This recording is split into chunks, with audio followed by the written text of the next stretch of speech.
Programang ito ay rated SPG, striktong patnubay at gabay ng magulang ang kailangan. Dahil babae ang dahilan kaya nababaliw si Ramon, ay akala ni Don Julio ay babae din ang magiging gamot sa kabaliwan ni Ramon. Kaya naman, uupa si Don Julio ng maraming magagandang babae para kay Ramon.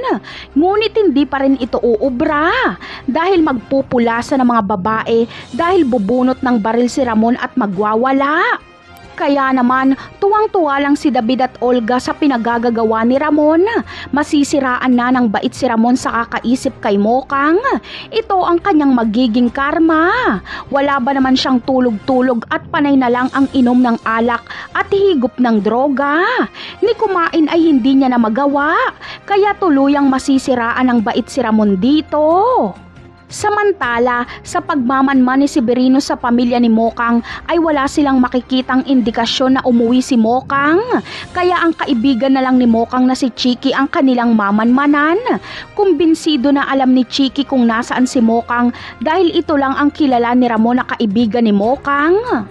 Kaya naman, si Ramon mismo ang kakausap kay Chiki. Sa takot ni Chiki ay ituturo niya si Tanggol. Sasabihin niyang si Tanggol ang kaibigan niyang mahal na mahal si Mokang at handa nitong ibuwis ang buhay mailigtas lang si Mokang.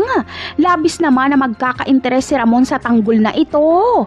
Kaya magpapatulong siya kay Chiki para madalaw si Tanggol sa kulungan.